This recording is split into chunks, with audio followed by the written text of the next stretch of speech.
Office के उस शांत से माहौल में अचानक हलचल मच जाती है जब एक लड़की घबराई हुई आवाज में कहती है, सर, मुझे इतनी जल्दी रिपोर्ट की कॉपी कैसे मिल गई? उसके चेहरे पर डर और बेचैनी साफ नजर आ रही थी। सामने खड़ा आदमी थोड़ा चौंक जाता है, लेकिन खुद को संभालते हुए कहता है, हाँ, समझ गया। आपका फोल्डर कहाँ है? मैं अभी लेकर आता हूं। वो जैसे ही अंदर जाने लगता है, लड़की उसे रोकते हुए हाथ जोड़कर कहती है, प्लीज सर, अगर आप अंदर जा रहे हैं तो एक और कॉपी निकाल दीजिए। ये मेरे लिए बहुत जरूरी है। उसकी आवाज में छुपी हुई घबराहट और मजबूरी किसी भी पत्थर दिल इंसान को भी पिघला सकती थी। आदमी थोड़ी देर के लिए सोच में पड़ जाता है, फिर धीरे से सिर हिलाता है। ठीक है, मैं कुछ करता हूं। लड़की के चेहरे पर थोड़ी राहत दिखती है, लेकिन उसकी आंखों में अब भी एक अनकहा डर छुपा हुआ था, जैसे वो किसी बहुत बड़े सच के सामने आने से डर रही हो। लेकिन उसे क्या पता था, वो सच अब छुपने वाला नहीं है। अचानक माहौल बदल जाता है और गूंजती है एक तेज आवाज, सारा सच अब सबके सामने आ चुका है। कमरे में खामोशी छा जाती है। हर कोई हैरान होकर उस औरत को देखता है, जिसकी आंखों में गुस्सा और दर्द दोनों साफ नजर आ रहे थे।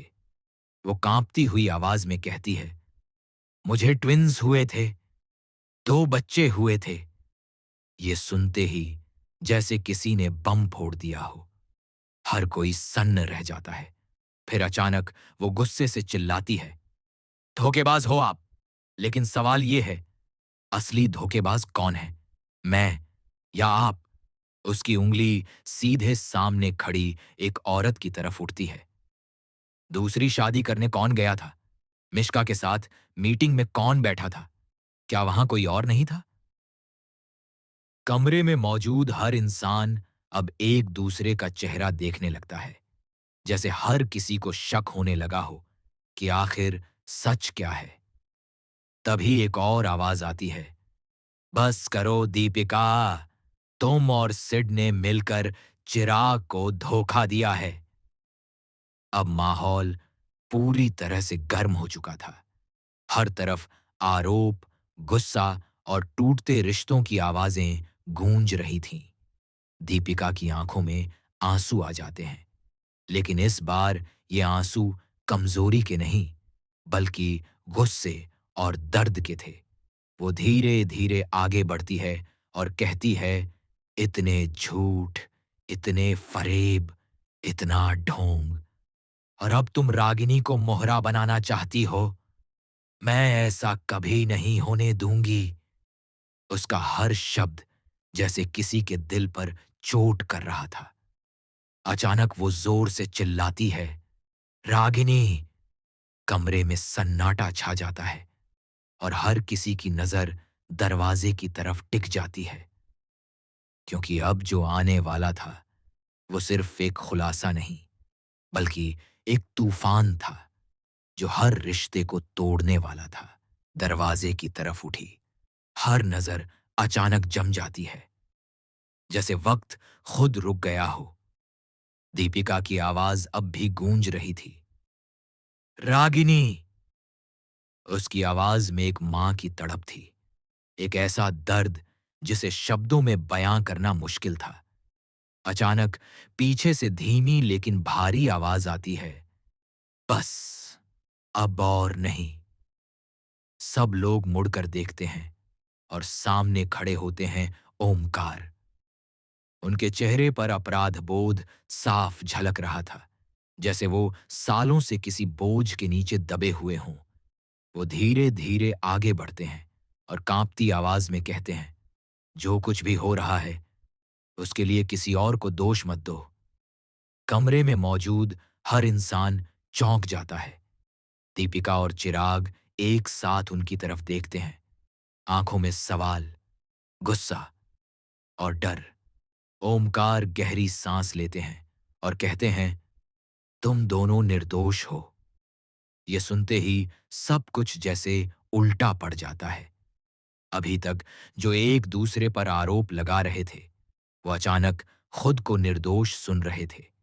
लेकिन सवाल अब भी वही था।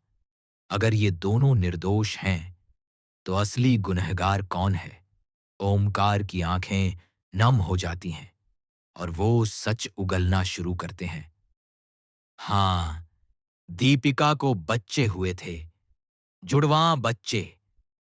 दीपिका का दिल जोर-जोर से धड़कने लगता है। उसकी सांसें तेज हो जाती हैं, जैसे उसे पहले से अंदेशा था। लेकिन अब वो सच उसके सामने खड़ा था। ओमकार आगे कहते हैं, उनमें से एक बच्चे को हमने उठा लिया था। ये सुनते ही कमरे में सन्नाटा छा जाता है। हर कोई जैसे पत्थर बन गया हो। हमने उस बच्चे को मंदिर की सीढ़ियों पर छोड़ दिया था। दीपिका के पैरों तले जमीन खिसक जाती है। उसकी आंखों से आंसू बहने लगते हैं, लेकिन वो आवाज तक नहीं निकाल पाती। ओमकार की आवाज अब टूटने लगती है। ये बात सिर्फ मैं और एक और इंसान जानते थे।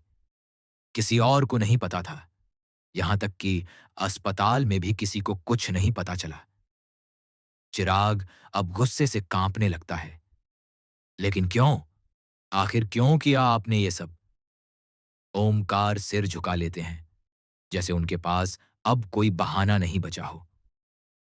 हमने ये सब सिर्फ इसलिए किया क्योंकि तुम दोनों एक दूसरे से दूर हो रहे थे।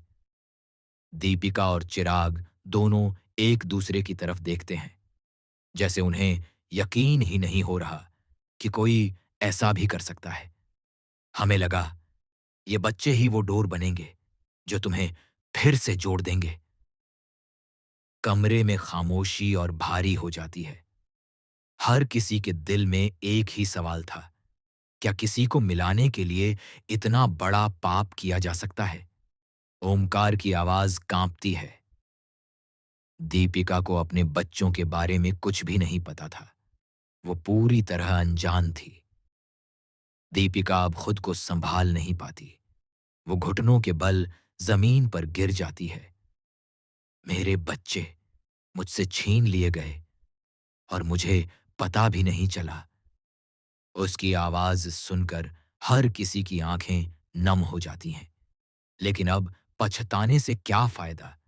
तभी एक और औरत गुस्से से चिल्लाती है, आपको चिराग के दर्द से कोई फर्क नहीं पड़ता। वो इतना तड़प रहा था और आपको बस ये था कि दीपिका की नाजायज औलाद को उसकी गोद में डाल दिया जाए। उसके शब्द तीर की तरह लगते हैं। माहौल फिर से गर्म हो जाता है। ओमकार हाथ जोड़ लेते हैं। हमसे गलती हो गई, बहुत बड़ी गलती। प्लीज हमें माफ कर दो। लेकिन अब ये माफी बहुत छोटी लग रही थी उस दर्द के सामने जो उन्होंने दिया था। तभी अचानक दीपिका की आवाज गूंजती है, नहीं, अब बहुत हो चुका। वो धीरे धीरे खड़ी होती है। उसकी आंखों में अब आंसू नहीं, सिर्फ गुस्सा और एक मां का हक दिखाई दे रहा था। अब कोई भी मेरी बच्चियों को मुझसे दूर नहीं करेगा। कमरे में मौजूद हर इंसान चौंक जाता है, क्योंकि दीपिका अब वो कमजोर औरत नहीं रही। वो अब एक ऐसी मां बन चुकी थी जो अपने बच्चों के लिए किसी से भी लड़ सकती थी। लेकिन कहानी यहीं खत्म नहीं होती, क्योंकि अभी सबसे बड़ा फैसला बाकी था। क्या दीपिका अपनी बच्चियों को लेकर चली जाएगी? और अगर वो चली गई, तो क्या चिराग उसके बिना जी पाएगा? या फिर इस सच के बाद कोई नया तूफान आने वाला है? कमरे में पसरा हुआ सन्नाटा अब किसी तूफान से कम नहीं था। हर कोई खामोश था, लेकिन अंदर ही अंदर सब कुछ टूट चुका था। दीपिका की आंखों में अब आंसू नहीं थे, बल्कि एक अजीब सी ठंडक थी, जैसे उसने अब कोई बहुत बड़ा फैसला ले लिया हो। वो धीरे धीरे आगे बढ़ती है, उसकी नजर सीधे चिराग पर टिक जाती है। चिराग की आंखों में भी दर्द था, लेकिन वो समझ नहीं पा रहा था कि आखिर वो क्या कहे, कैसे रोके दीपिका को।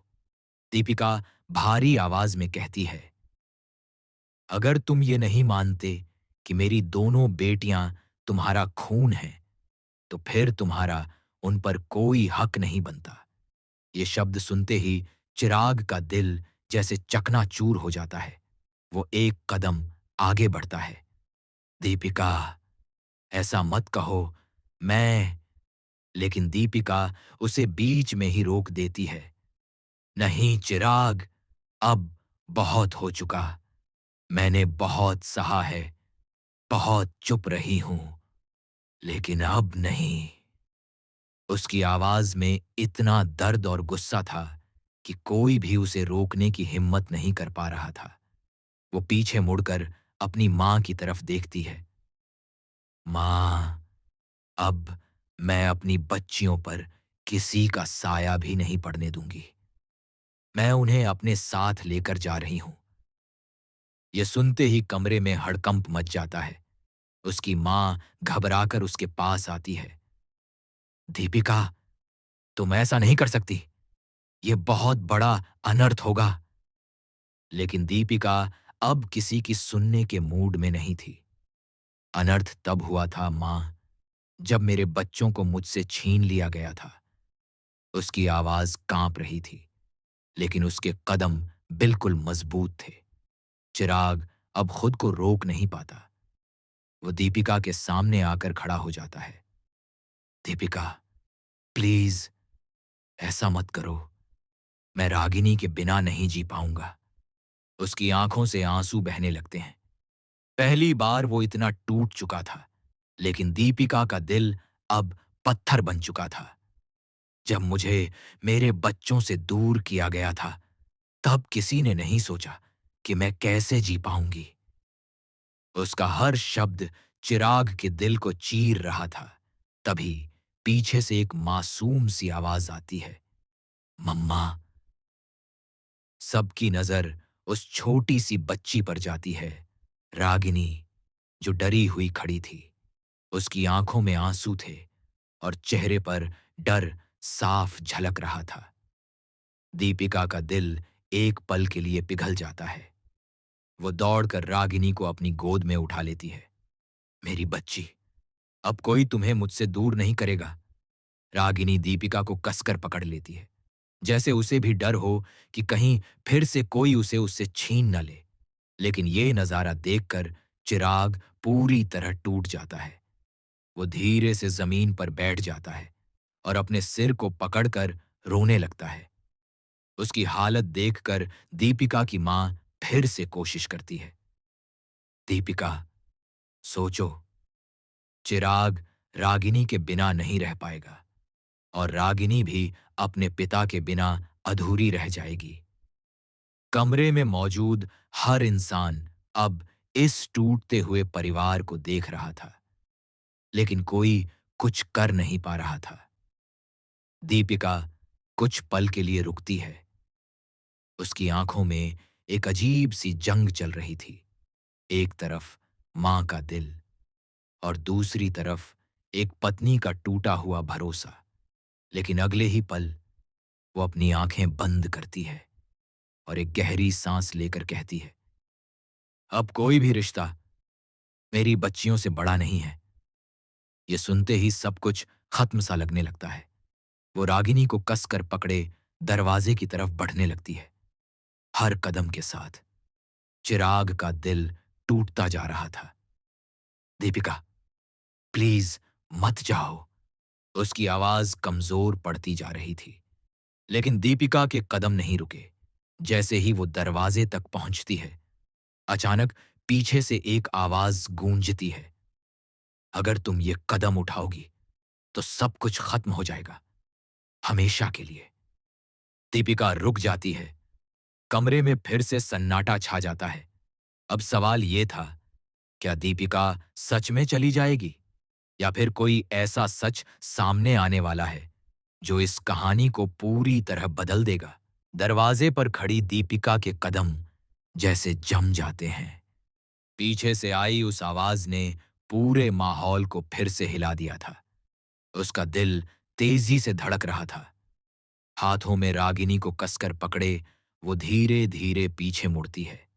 कमरे में खड़ा हर इंसान सांस रोके उस पल का इंतजार कर रहा था, क्योंकि अब जो होने वाला था वो सब कुछ बदल सकता था। आवाज फिर गूंजती है, दीपिका, अगर तुम चली गई तो सिर्फ एक घर नहीं टूटेगा, बल्कि वो सच भी हमेशा के लिए दब जाएगा जो तुम्हें जानना बहुत जरूरी है। दीपिका की आंखें सिकुड़ जाती हैं। और क्या सच बाकी है? अब क्या छुपा है मुझसे? उसकी आवाज में गुस्सा भी था और थकान भी, जैसे वो अब और कुछ सह नहीं सकती। तभी ओमकार एक बार फिर आगे आते हैं, लेकिन इस बार उनका चेहरा और भी ज्यादा गंभीर था। एक सच और है जो हमने आज तक किसी को नहीं बताया। कमरे में खड़े सब लोग एक दूसरे का चेहरा देखने लगते हैं, जैसे हर कोई डर रहा हो कि अब क्या सामने आने वाला है।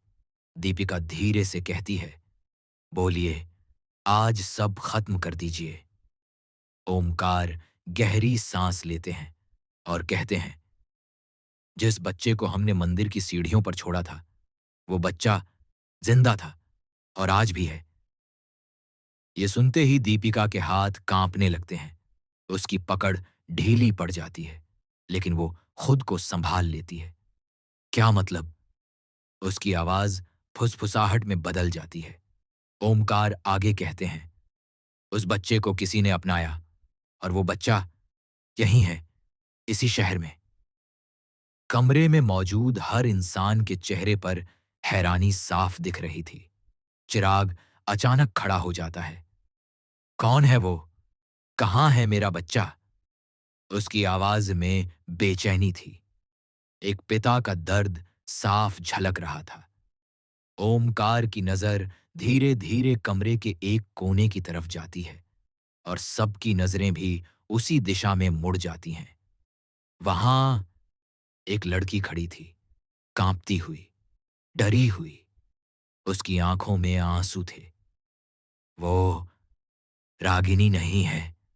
ओमकार की आवाज गूंजती है। वो दूसरी बच्ची है। ये सुनते ही जैसे बिजली गिर जाती है।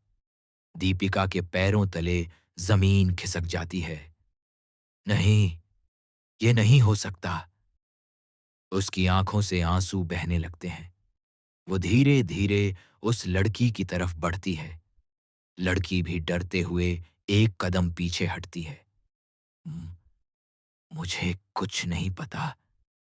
उसकी आवाज कांप रही थी, जैसे वो खुद भी सच से अनजान थी।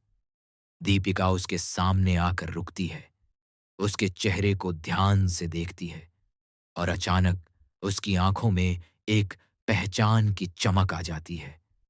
मेरी बच्ची।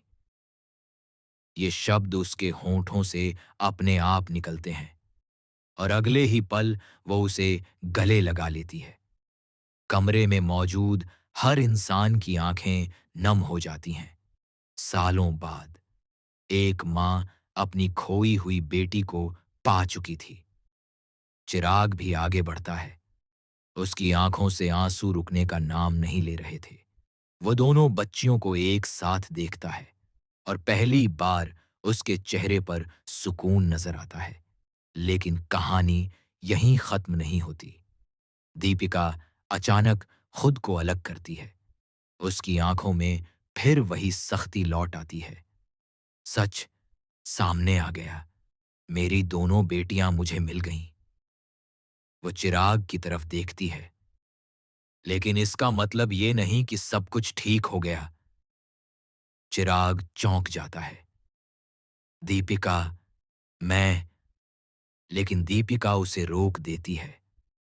नहीं, अब फैसले दिल से नहीं, समझ से होंगे। कमरे में फिर से सन्नाटा छा जाता है। मैं अपनी दोनों बेटियों के साथ जाऊंगी, उन्हें एक नई जिंदगी दूंगी, जहां कोई झूठ नहीं होगा, कोई धोखा नहीं होगा। उसकी आवाज अब मजबूत थी, बिल्कुल साफ। चिराग की आंखों में फिर से दर्द लौट आता है। तो क्या मैं उन्हें कभी नहीं देख पाऊंगा?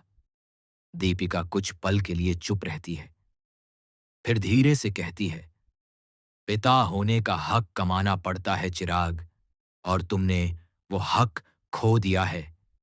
ये सुनते ही चिराग पूरी तरह टूट जाता है। दीपिका अपनी दोनों बेटियों का हाथ पकड़ती है और दरवाजे की तरफ बढ़ जाती है। इस बार कोई उसे रोकता नहीं। दरवाजा धीरे से बंद होता है और पीछे रह जाता है एक टूटा हुआ इंसान, बिखरे हुए रिश्ते और एक ऐसा सच जिसने सब कुछ बदल दिया। आखिर में सवाल सिर्फ एक ही रह जाता है, क्या कभी ये परिवार फिर से जुड़ पाएगा, या ये दूरी हमेशा के लिए उनकी किस्मत बन जाएगी?